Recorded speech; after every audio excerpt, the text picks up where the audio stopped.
இன்றைய வேதவசனம் ஆகஸ்ட் 19. வேதத்துல அப்போஸ்தலர் 27 அதிகாரம் 14வது வசனத்துல, கொஞ்ச நேரத்திற்குள்ளே யுரோக்ளிதான் என்னும் கடுங்காற்று அதில் மோதிச்சு.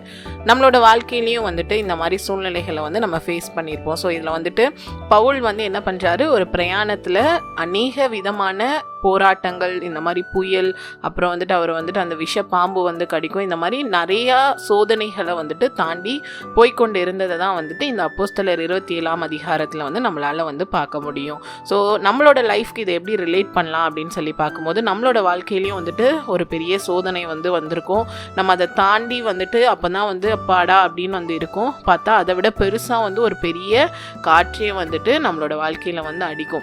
ஸோ அப்போ என்ன ஆகும் அப்படின்னா, நம்மளோட லைஃப்பில் இப்படியே சோதனையும் கஷ்டமும் நஷ்டமுமாவே இருக்கே, நம்மளோட லைஃபே இவ்வளோதான் அப்படின்னு சொல்லிட்டு நம்ம யோசிக்க தோணும். ஆனால் ஒன்றே ஒன்று மட்டும் ஞாபகம் வச்சுக்கோங்க, நம்ம வேதத்தில் ஒரு பெரிய எக்ஸாம்பிள் இருக்குது. யாருன்னு பார்த்தா யோசேப்பு. யோசேப்போட வாழ்க்கையில் அவர் அவங்க அப்பா கூட இருக்கும்போது ரொம்ப ஹாப்பியாக இருந்தார். ஆனால் அவங்க அண்ணா அவர் என்ன பண்ணாங்க, அடிமையாக விற்றாங்க. அடுத்து போர்த்திபார் வீட்டுக்கு போனார். ஸோ அங்கேயாவது வச்சு கொஞ்ச நாள் நிம்மதியாக இருக்கலான்னு பார்த்தா அங்கேயும் பிரச்சனை. அப்புறம் ஜெயிலுக்கு போனார்.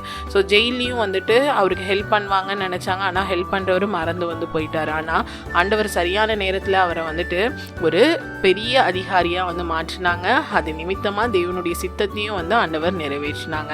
அதே போல தான் நம்மளோட வாழ்க்கையில் அடுத்தடுத்து பிரச்சனைகளும் சோதனைகளும் கொண்டே இருந்தாலும், நீங்கள் ஆண்டவரோட ஒரு பலமுள்ள ஒரு ரிலேஷன்ஷிப்பில் இருக்கும்போது ஆண்டவர் ஒவ்வொரு காரியங்களையும் தாண்டி போகத்தக்கதான பலத்தை உங்களுக்கு கண்டிப்பாக தருவாங்க. ஆண்டவர் ஒரு நோக்கத்தோடு தான் எல்லாவற்றையும் நம்மளோட வாழ்க்கையில் அனுமதிப்பாங்க. ஸோ ஆண்டவர் பெட்டராக ஏதோ ஒரு பர்பஸ் வச்சுருக்காங்க அப்படின்னு சொல்லிட்டு ஒரு நம்பிக்கையை இருதயத்தில் வச்சுட்டு ஒவ்வொரு நாளும் நடந்து செல்லுங்க. ஆண்டவர் சரியாக நம்மளை எங்கே கொண்டு போகணுமோ கண்டிப்பாக அந்த இடத்துக்கு கொண்டு போவாங்க. கண்டிப்பாக அது நிமித்தமாக தேவனுடைய நாமமும் மகிமைப்படும். ஸோ எப்பயுமே சோதனை மேலே சோதனை வரும்போது நீங்கள் ரொம்ப லோவாக இல்லைனா ரொம்ப டிப்ரெஸ்டாக ஆகாமல் அந்த நாட்களையும் இன்னும் அதிகமாக ஆண்டவரை தேடுறவங்களா காணப்படுங்க.